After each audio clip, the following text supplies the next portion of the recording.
everybody. We're here on another episode from Gutter to Greatness. And as always, we got interesting guests with interesting stories and interesting people that's about shifting their mindsets. And today, we're definitely going to be talking about mentally healthy Black business owners. This brother is on a warpath to help our brothers improve their mental health, a serial entrepreneur, really just has the ability to push life into people with his story, with his successes, with his triumphs, with his failures as well. And so we're going to talk about all that today on our episode of Mentally Healthy Black Business Owners and how do we get there. So we are going to introduce my brother here, Donovan Rhoden, who I've known for quite some time now, who is going to tell us who he is, what he does, and why should anyone care right now. So, Mr. Rhoden, can you introduce yourselves? Tell us kind of who you are, what you're doing currently, and why should anyone give a flying friggin' nanny? Go ahead, Mr. Rhoden. Tell us. Well, first of all, I want to thank you for having me on the show, Dr. Miller.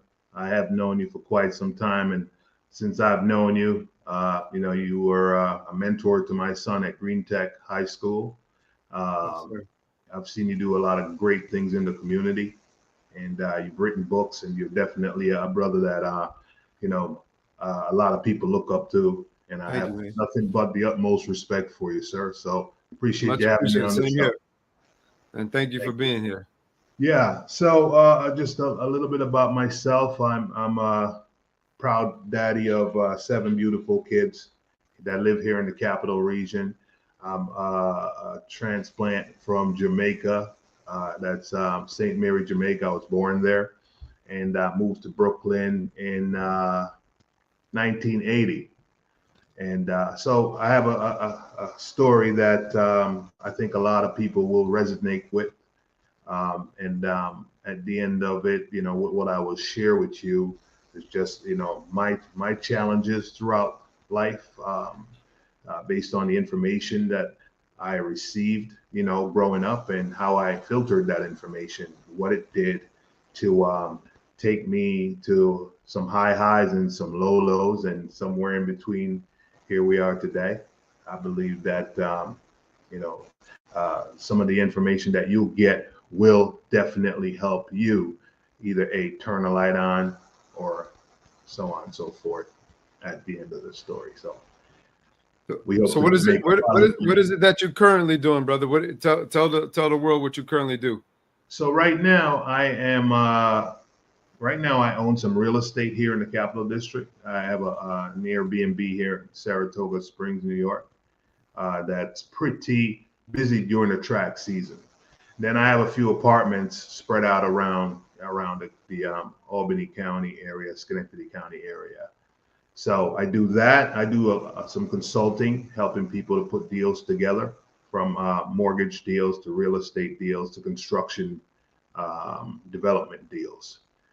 So that's pretty much what I do today. And here we are.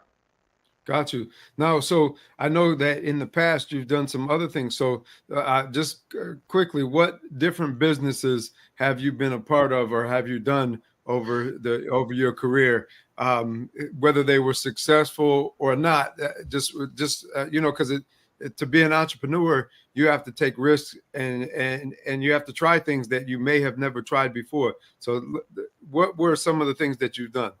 Man, what haven't I tried, right? I can tell you that while I was on a job, the last time I had a job was working for Federal Express. I was driving trucks at Federal Express, right? So while on those jobs, something clicked and said to me, hey, listen, I can't afford to do the things that I really want to do. And though what I had was deemed a good job, I just couldn't afford to do the things that I wanted to do. And one day a guy pulled up next to me in a Mercedes, and I was in the truck, and it was, hot and dusty, no AC and none of that stuff.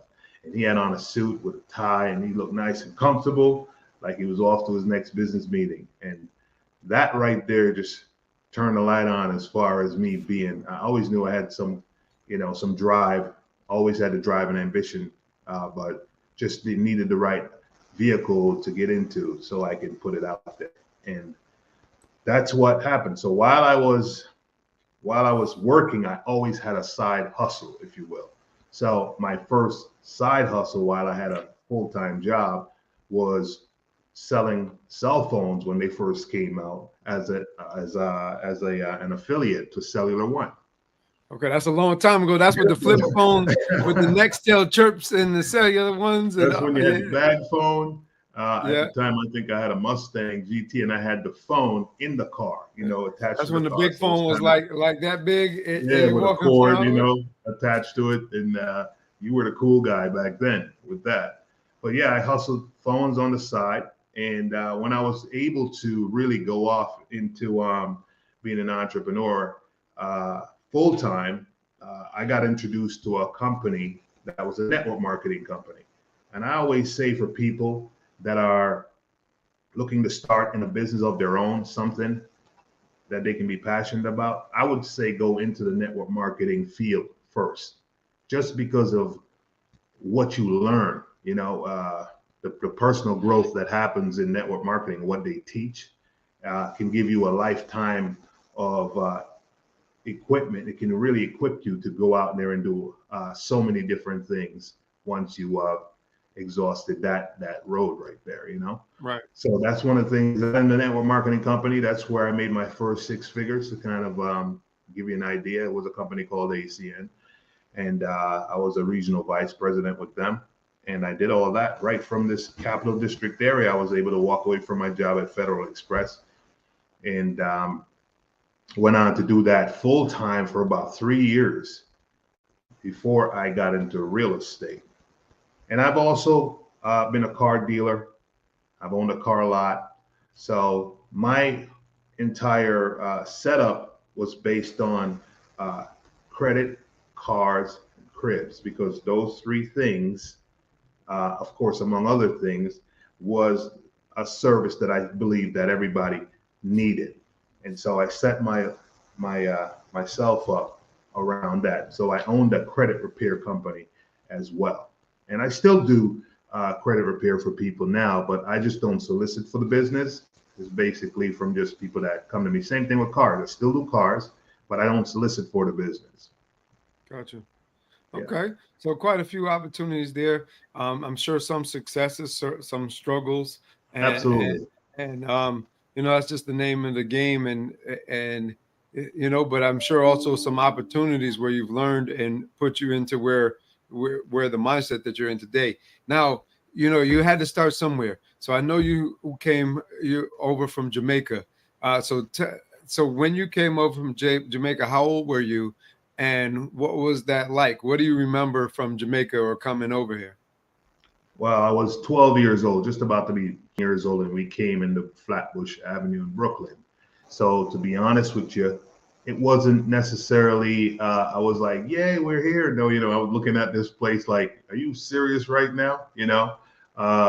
These buildings are old, they smell funny. I'm used to wide open space, green grass, all of that stuff that I took for granted when I was there, because the way that it was marketed to me at the time was that I wasn't even going to see a pothole when I came to America. Instead, I came into an area that was pretty rough. Right in Flatbush at the time was a rough time in the 80s. It's the first time I seen people murdered on the street and all of that good stuff. I was in Jamaica. Yeah, I've seen dead people, but I mean, never seen people murdered on the street in Brooklyn. It was insane. So it was scary times. I was very uncomfortable, to say the least. So, so when you came over, who did you come over with, and what did that look like? Like when you lived in Brooklyn, like were you living? Did mom come with you? Tell us your gutter to greatness story. Like where did you So, start from where you finished? so let me just go back to Jamaica real quick, just to give you a quick synopsis. So my mom left Jamaica when I was 5 years old, and I didn't see my mom again until she was 12 years old, until I was 12 years old. And that's when we migrated to the United States, right? So Just imagine being a little guy being away from your mom for 7 years. Yeah, I spoke to her on the phone, but I hadn't seen her in 7 years. I hadn't touched her. You know what I mean? Any of that stuff. So when we came to Brooklyn, my mother had a studio apartment, and she rented out another room down the hall in this building. I'll never forget it. It's on Hawthorne Street in Brooklyn for anybody that knows that area right there. So she rented another room down the hall for my brother, Percy. So me, my sister Yvette, and stayed in the main room in the main room where we had a pull-out bed and all that. And then my brother stayed down the hall. My other my other sibling that was here, his name was Osberg. My older brother lived out in Queens already and was married or was about to be married. So yeah, that was a rough time coming into there, to say the least. I was not a happy camper. I was disappointed in what I was seeing. So how was that compared to like Jamaica when you're getting there?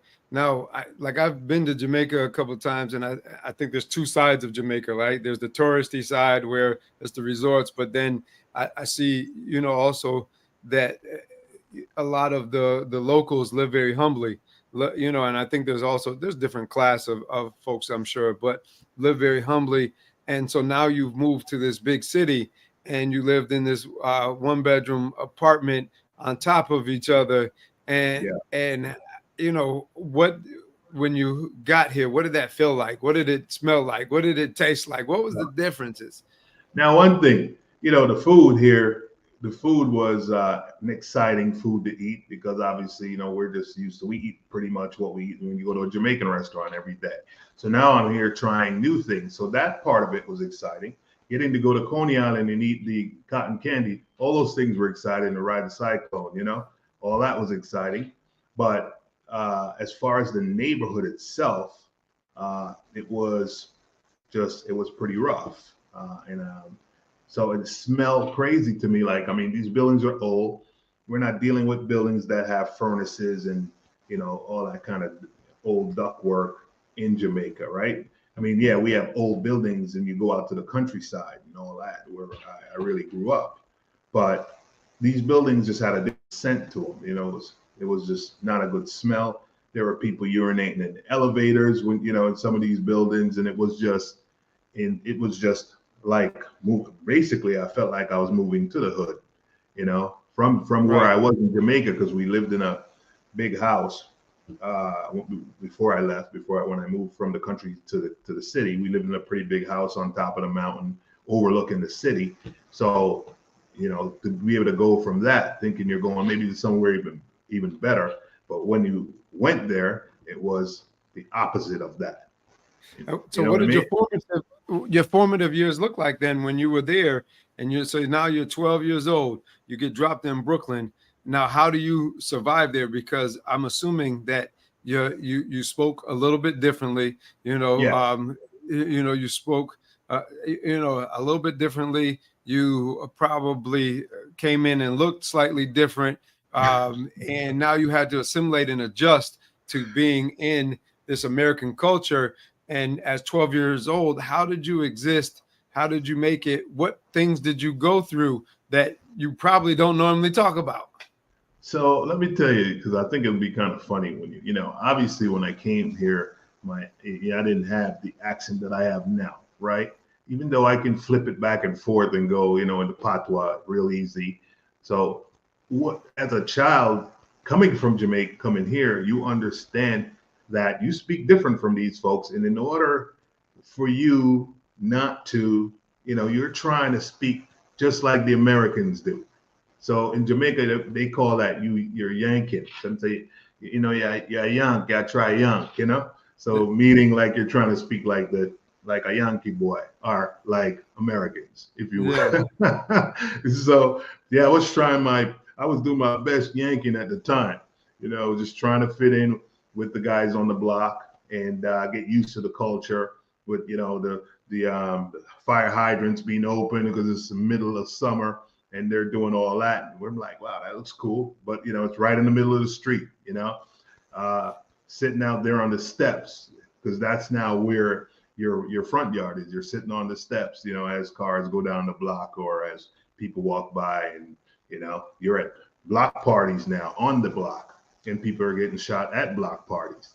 It's just a whole different culture. So you had to get into a where you found some friends that were experiencing the same experience you were from your country. And at the time, obviously Brooklyn's always been a big Jamaican culture, so it wasn't hard to find people from the city in Kingston or different areas where you might be familiar with. So when you got there and you got there to the United States, what feelings did you go through? So like now that you're a teenager and you're growing up in there, how did this make you into the man that you are today? Like, how did it also limit you? Like, what struggles did it cause by being transitioned? And tell us a little bit about that. So that's definitely a couple of loaded questions, right? So coming in from, let me just go back quickly to so coming in from Jamaica, meaning where I said my mom left when I was 7. That itself had such a profound effect on me that I didn't realize that it would affect my life down the road. I can still remember the day when she flew off in the airplane. And so now getting here and getting to rekindle that relationship with my mom that I had when I was a little guy, it was there, it's there, but it's not there.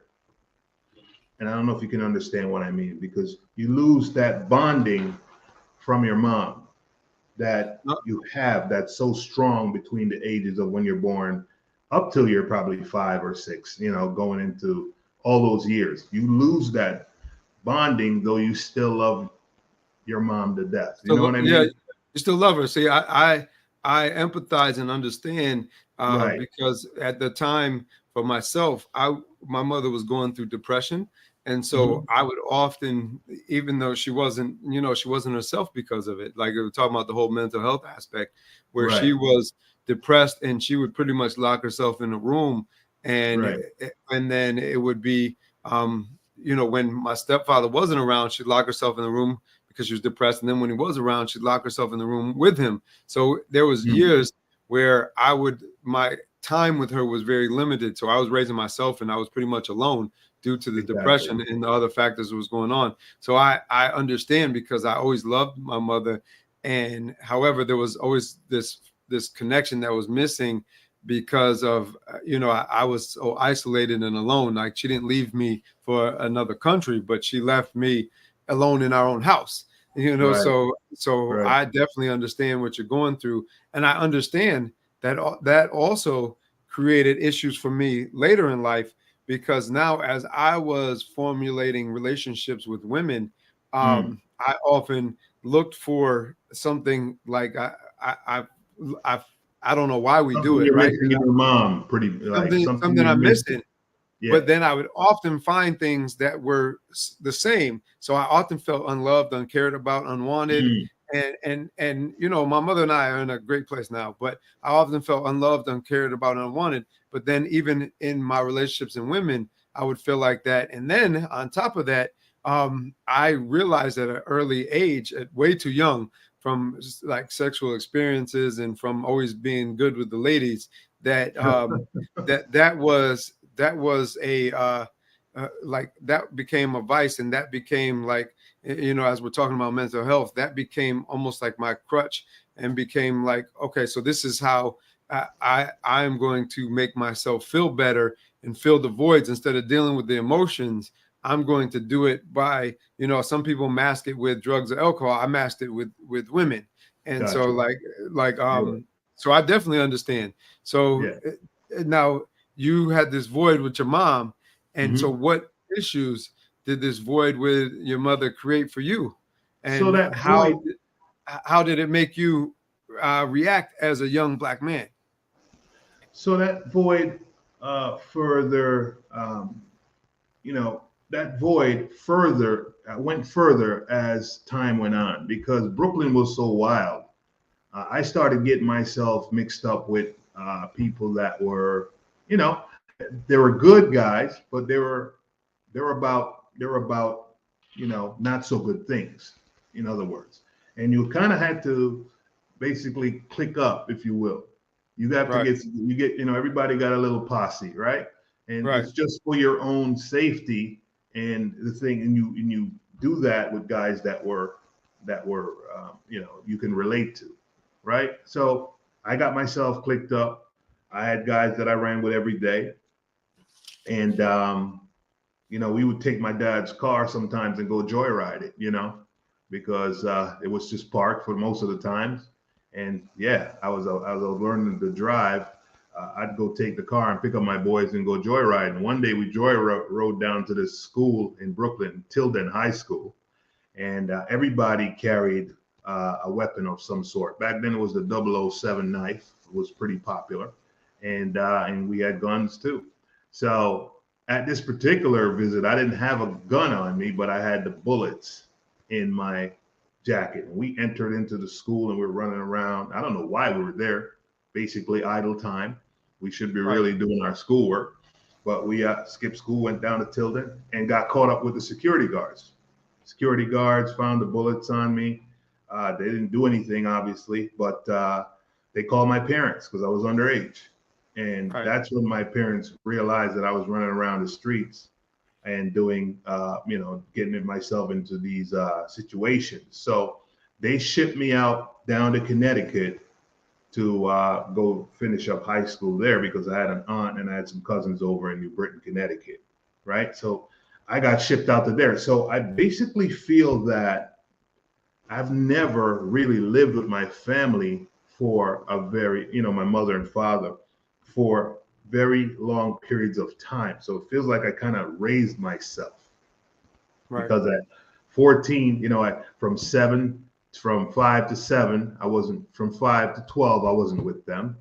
My dad was in Jamaica, but I wasn't with my mom. Then I come to the United States, Brooklyn, and I think I lived in Brooklyn maybe like 2 years before I was shipped out again to Connecticut. And everything happens for a reason, Doc. My mother came here because she was making a sacrifice to get the rest of our kids here, her kids here, in order to give us better opportunity here in America, right? Live that American dream, Right. because that's what we learn out there. So yeah, she was doing that, and so for that reason, all that time not with her created a problem down the road with women that I started to see.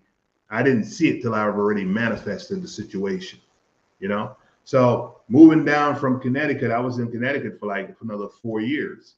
Then I'm done with high school. I come back to Queens because now we bought a house in Queens, and decided I was either going to go to the army or I was going to go to college. Well, where was I going to college? I had some friends up here in Troy, New York, going to RPI. They're like, hey, why don't you come up here and go to Hudson Valley Community College and figure out what you want to do? Maybe you can take some engineering courses and then you can ship, over to RPI. All right, sounds like a plan. That's what I did. So, Right. and I've never gone back home ever since, right? Because now I'm becoming a man.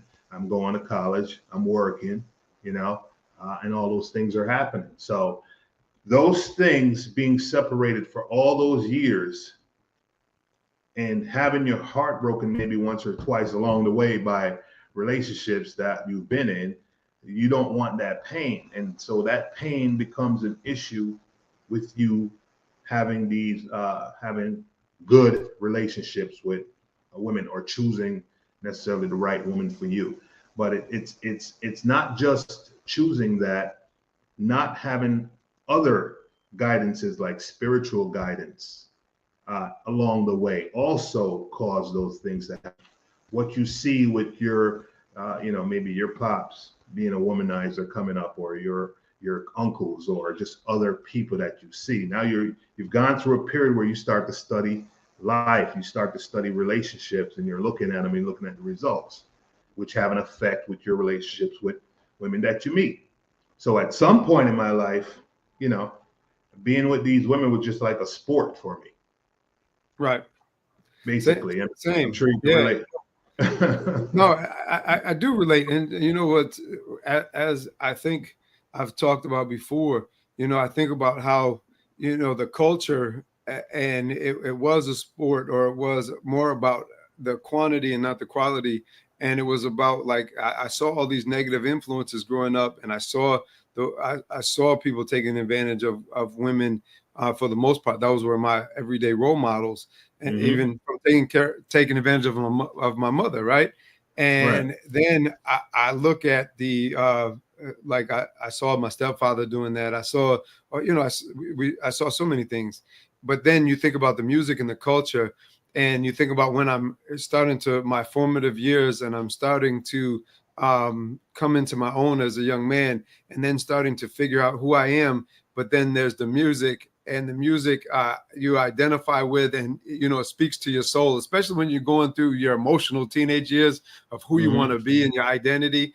And like you think about it, like I know pimp culture was definitely big in 70s, 80s, and 90s, and so Yeah. you're thinking about like, oh, and that's cool, and they got money, and they got all these women, and you think about like I think about like the lyric that always comes to my mind is bees ain't ish but hoes and tricks, like and I think that I know was the song very well. right, right. And so you Yeah. think about that, and you think about that playing over and over again in your head, but then the imagery to go with it, and then seeing everything you see and thinking that that's how you're supposed to be as a man, and that's how, and then your friends around you are celebrating that type of behavior because they're all doing it. It just depends on who's better at the sport, right? So Right. I happen to be better at it than most of them, and so and I would do it, and they wouldn't even know I was doing it because I was that good. And so Yeah. it was like, I don't know, man. I get it, but I also think that I've caused my share of hurt and pain, even temporarily for some of my actions and some of my behaviors. And I started to realize that as I've gotten older and tried to atone and shift and do things differently. And I still say mentally, there's still struggles that Yeah. you deal with it behind it to not revert back to those behaviors, and Right. so I just kind of ask you, so how did this affect you, especially, so we're talking about mentally healthy Black business owners, right? And so Yes. how did this affect you in terms of you being able to progress in life and be the type of success that you wanted to be? Did it get in the way of it at all? And what Well, did that look like? having success, any type of success. Let's just say this before we move along. Success is a state of mind, right? Right, And so people feel successful based on where they're at. Maybe what they got in their bank account, or maybe the things that they consume or purchase, right? And all of that. right, So that you could see a guy riding down the street and he's got some nice wheels on his car and he feels successful, right? Or the other guy just can't get enough. So he just can't get enough. He's got to have 15 cars and 25 houses and whatever, and it's right, just never enough, right? So success is a state of mind. And so for me, the pinnacle of my success, I wouldn't say that, the pinnacle of my success was when I got out of being um, a regional vice president, meaning I wasn't pushing the business anymore.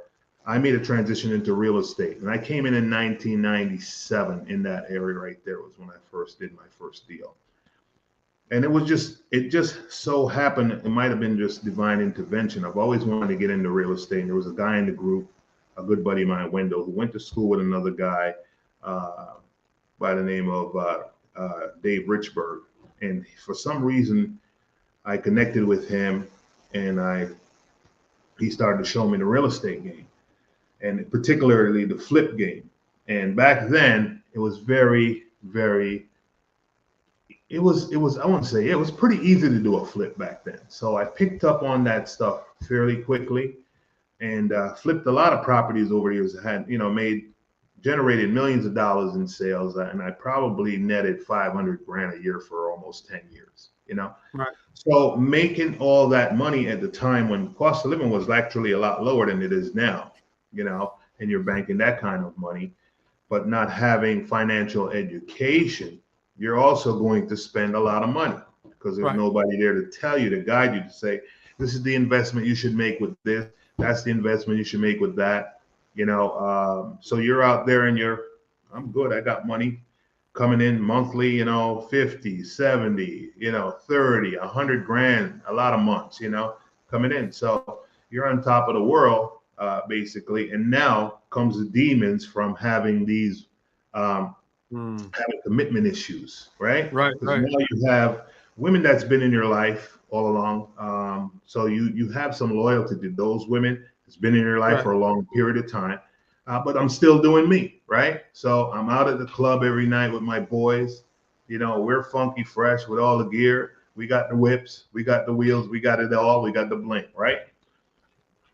You're not realizing that is a part of the demons that will haunt you down the road because you weren't spiritually guided.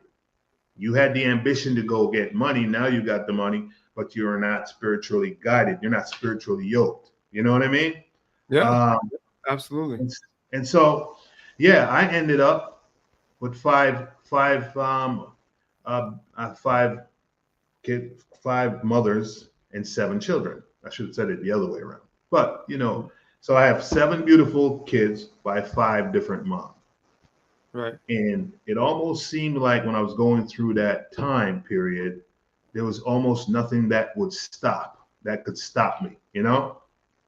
I Right. didn't have an issue with women, getting women, because I also owned a nightclub along with a Right. couple other friends. And if you know anybody that own nightclubs, when it comes to women, it's just a whole nother story. And it would take, that's a whole lot of other episode on its own, right? Right.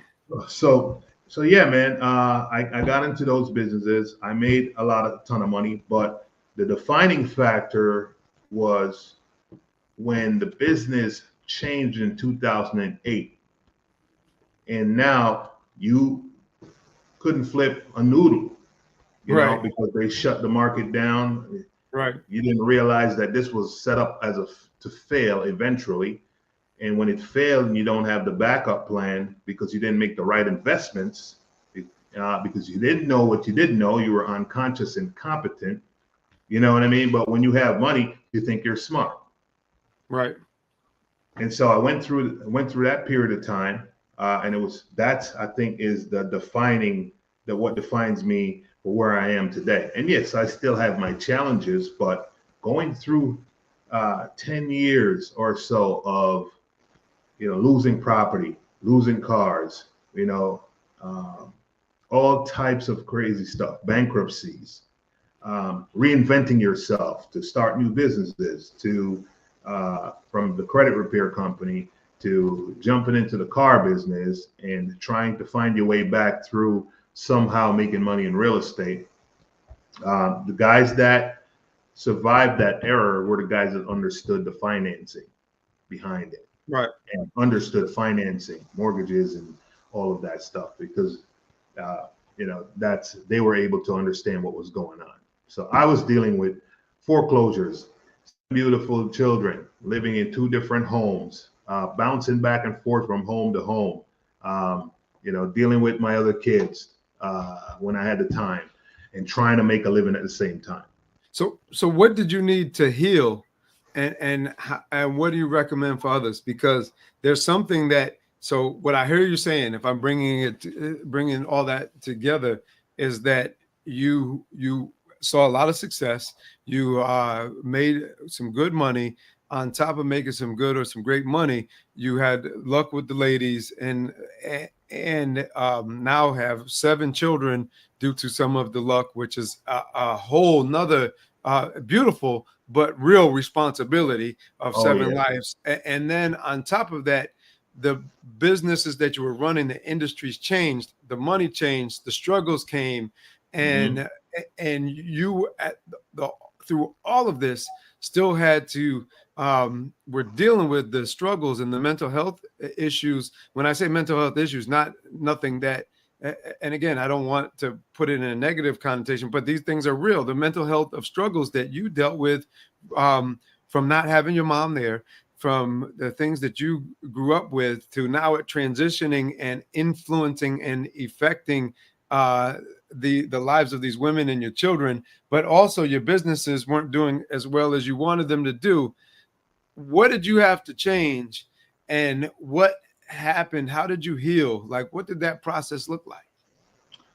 Well, I healed. I healed from because I've always been blessed to be a people person. So Right.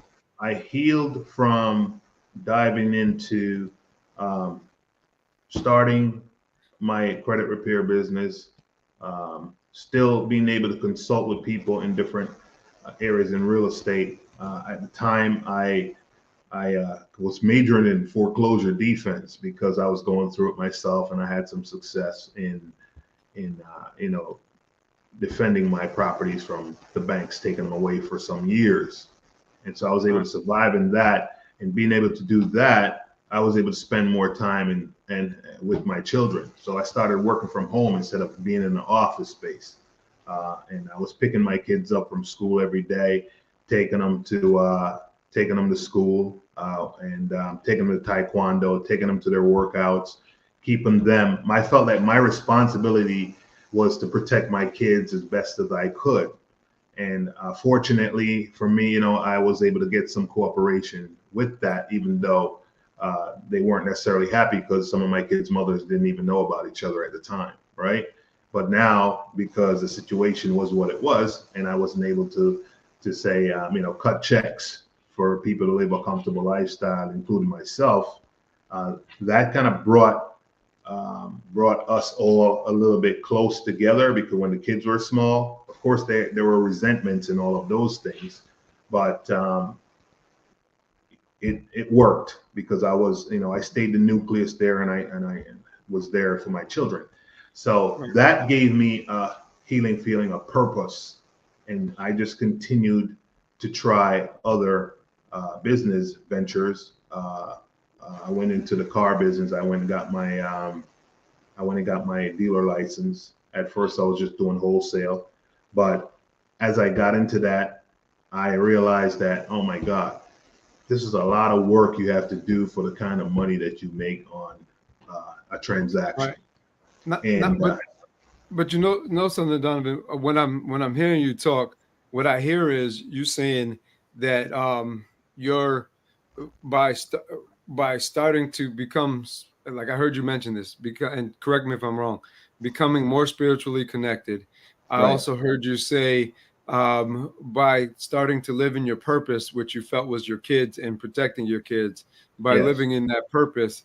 And then I also heard you say by not giving up and not giving up. And when you could have quit and things got really difficult or hard, you now you now have been able to formulate success in, again, in multiple ways, and also in a mentally healthy way, because you kind of followed those three things, like spirituality, living in your yeah, purpose, and then not giving up. And so, right, but there had to be also some skills, like where you were, like mentally going through some of these things and the struggles and the feelings that it caused and the yeah, vulnerability that it caused you.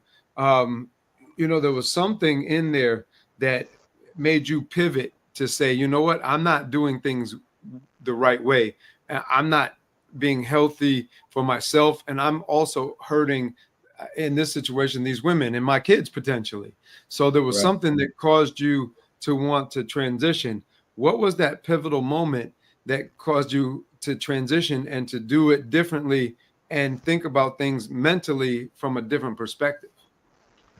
Well, there was a couple of things that I came to realize. I came to realize that I saw what I manifested with having two families, two homes, raising two sets of kids, plus my other kids. Uh, was I saw that growing up as a kid with my dad. Being in a Right. different room, doing a bit different bed, being here. That type of thing. And I manifested the same thing. And so when it got to a point where I basically had to surrender myself, I've always been somewhat spiritual, but I became more spiritual when I got to a point where I could not afford to do the things that I was doing for myself and my children and their moms anymore. Uh, it got to a point where I had to surrender that stress to the Most High. And I started, for whatever reason, more spiritual people started to come into my life. More spiritual people, I would meet them, because and those are the laws of attraction.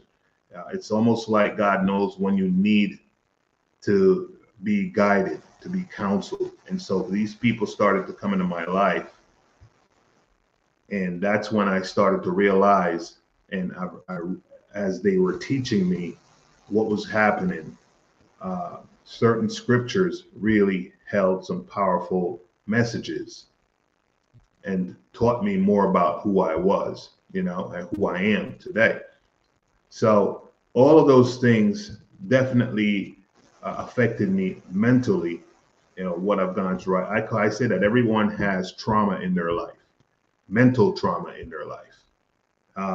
You even see children that grow up with lots and lots of money, and they have mental trauma in their lives. They turn to drugs, and they turn to this, they turn to that. Some of us turn to sex, and so that's mainly was my therapy for the pain that I was going through, was womanizing.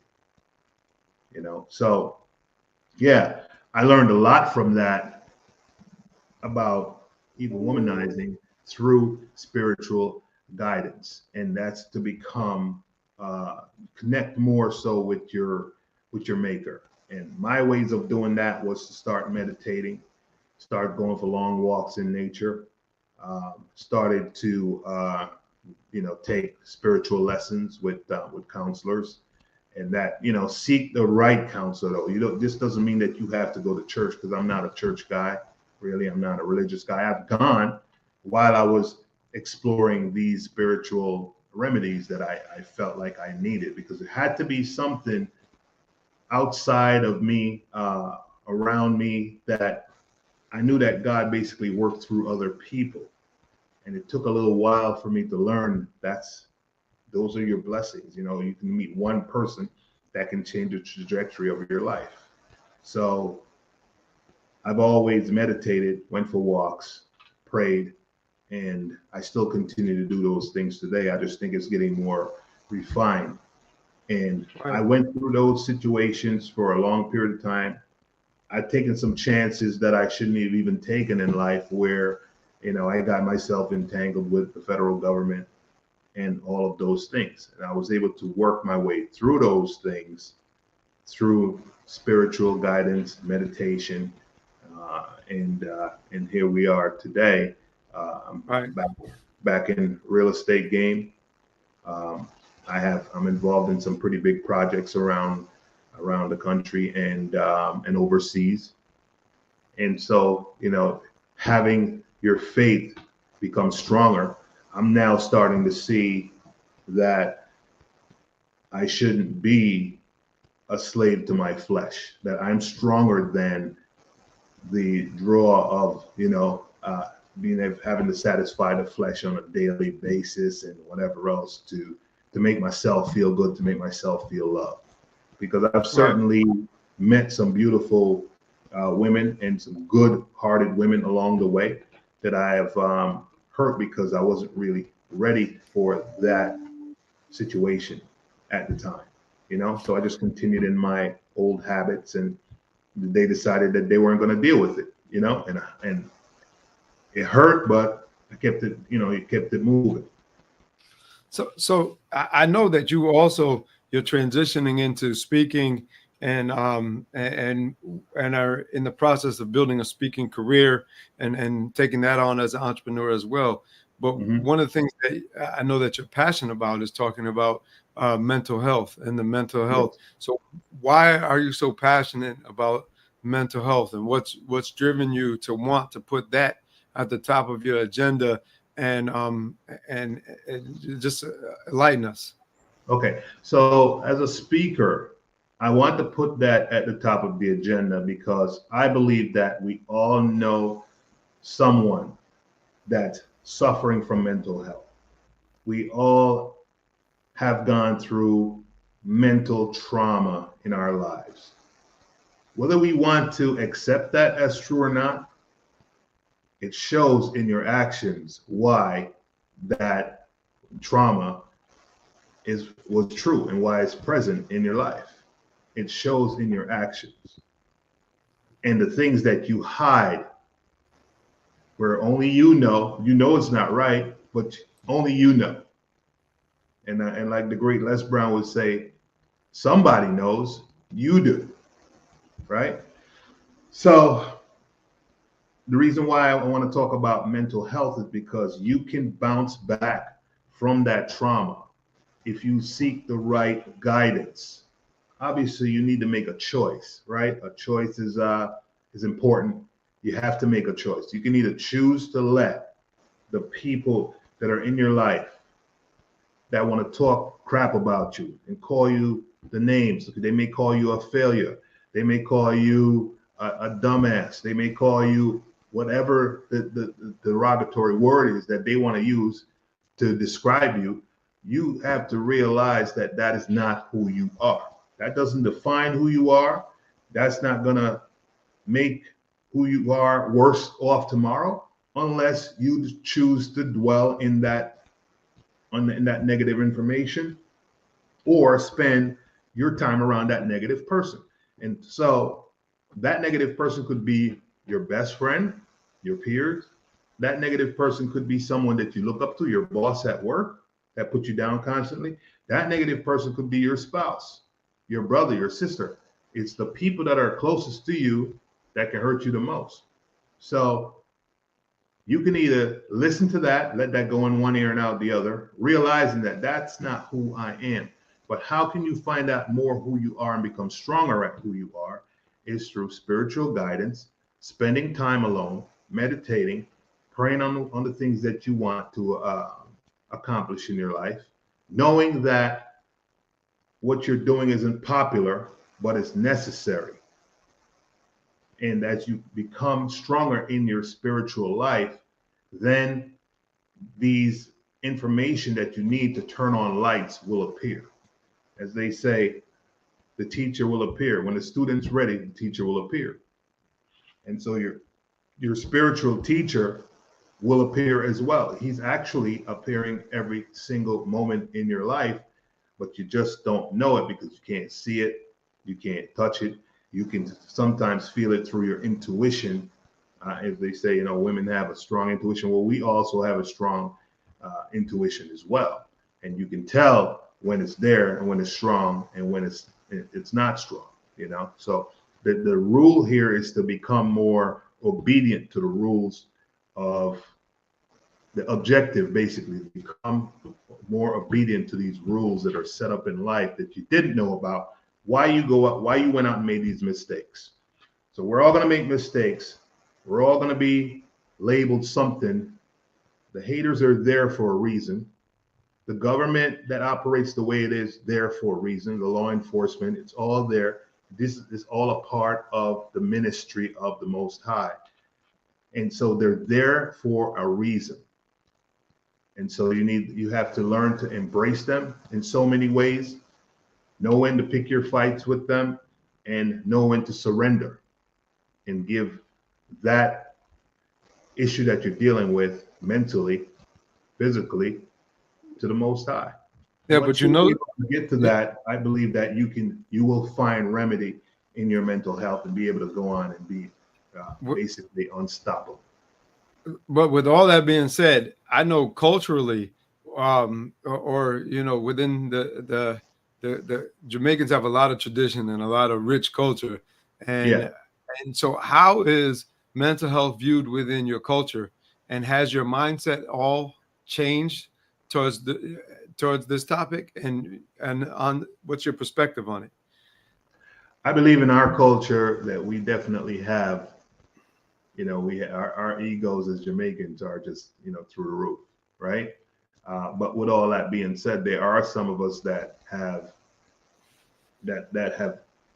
developed a relationship with their spiritual maker, their spirituality, and that has definitely made a difference in a lot of us in the culture, but the culture still needs a lot more of that. You know, Jamaica has the most church per square mile in the world, the most Right. church. Yeah. Why? Because I believe that spirit of the devil has been there for so long. To you know, we're a people that are lost. You know, our black people are people that are lost. So it means our identity and everything was taken away from us, and we were sprinkled all throughout the world in a place where we never came from. And so that alone is trauma that we're dealing with today for our young kids. That's why we see in our young kids killing each other off and all of these things. It's just mental trauma that's been passed down through generations. And if we all knew that we were the chosen people, then we would all come together and it would be a beautiful thing. But we've been so separated and not knowing who we are. One of the goals in my speaking is that I would like to be able to get more of our people together to show and share how much trauma that we've gone through, but yet throughout all that trauma, if we come together, that we can be a powerful people. We can claim back what's rightfully ours. Right. And so, you know, if you had to, when you think about this and you think about that you're moving into new heights, new forms, new fashions, you're elevating and your mindset is transforming.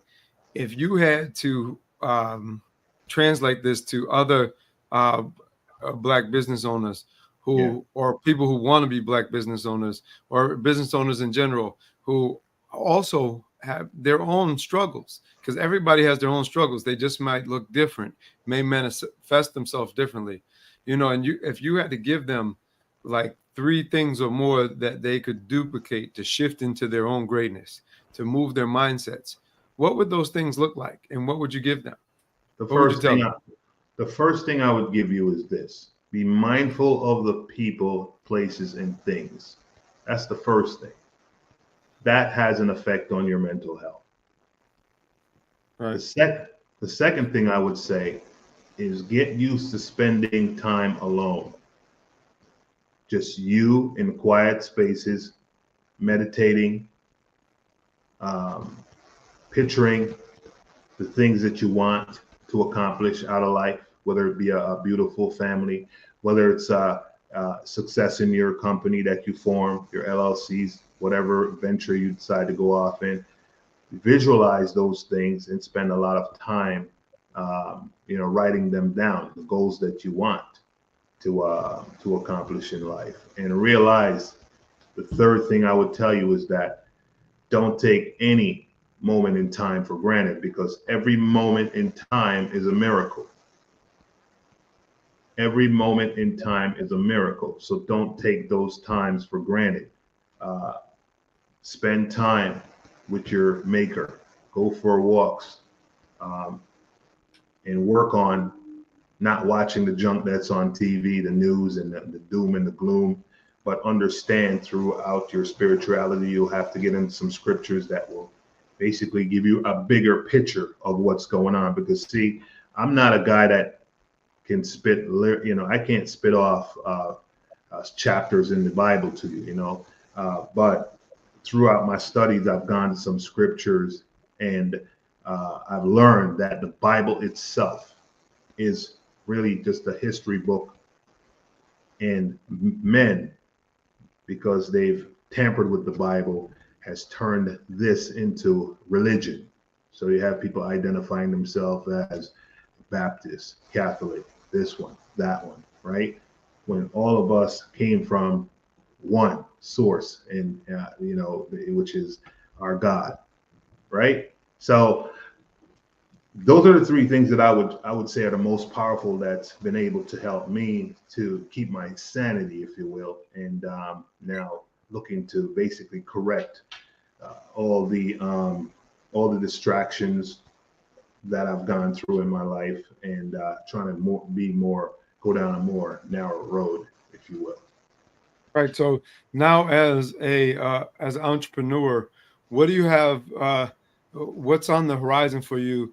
What's up next? What are you going to be doing? What should people be looking out for? And and then how are you going to also try to bring some people along with you? What does So, that look like? so the things that I'm doing now, as far as along with my public speaking, I'm using my public speaking platforms. I'm going to be doing more speaking engagements. I'm going to be getting on more shows like this.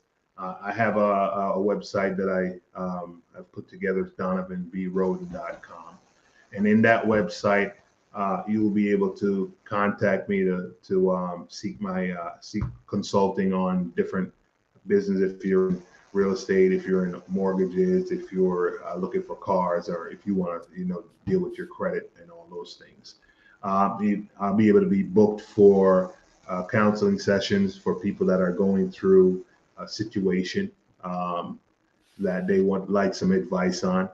My advice comes strictly from life itself. I'm 56 years old, and I've gone through major traumas, major highs, major lows, and been able to, and here we are, we're still standing. And so in order to be still standing, you've had to make a pivot or turn somewhere along the line. And I'm telling you, everyone, that it was mainly a spiritual pivot that was able to guide me to, and I believe that's the reason why I'm still standing here today, because the stress and the things that I've gone through, I believe that would kill most people.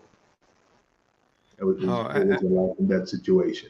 So, yeah, those are the places that I'll be able to help people along. I want to help as many people as I possibly can realize that they're stronger than where their situation is. They are better than their current situation, and the things that they want to accomplish in life, it is possible to do so. As long as you believe it, you can definitely go down there and make it happen. You can achieve it. No, thank you. I want to thank you for coming on today. I appreciate you. Donovan Rhoden, everybody. And as I close out here with the Mindfulness Minute, I think as Brother Rhoden was talking, it's you're stronger than you believe you are. If you believe it, you can achieve it. Everything that we talk about on From the Gutter to Greatness, it starts with your mentality, your mindset. It starts with, but it all starts from one place, and it starts from your spiritual connection. It starts with your connection from God. And as you give away and give your will away, and you accept God in your life and accept him as the Most High, that you have the opportunity to now follow the path that he's designed for you, and realize that you have to do the work to get there and work hard, and notice that you are stronger than you can ever believe that you are. Like Donovan has been able to go through trials and tribulations. He's succeeded so many times. He's failed so many times, but he hasn't given up. He's always found a way to reinvent himself and do what he has to do, but it didn't start receiving and achieving real mental health and success until he came and developed his connection with his spiritual being. And so as you continue to do that, I'm pushing you all to just continue to grow, continue to be the person that you're meant to be, and continue listening to the gutter, From the Gutter to Greatness. Every week we're bringing new episodes to you. So check us out, and make sure you hit us up, www.fromtheguttertogreatness.com. Check us out. We're going to be with you. We're going to keep bringing you that heat. Until later, you can still continue to be greater. The Gutter to Greatness, everybody. That's been our episode for today, and I can't wait till I see y'all next time.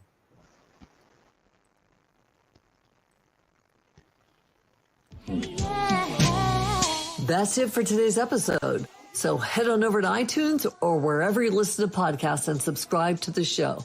One lucky listener that posts a review on iTunes will win a chance in the grand prize drawing for a $25,000 private epic VIP day with Dr. Miller himself. Be sure to head on over to guttertogreatness.com and pick up a free copy of Dr. Miller's gift. And join us on the next episode.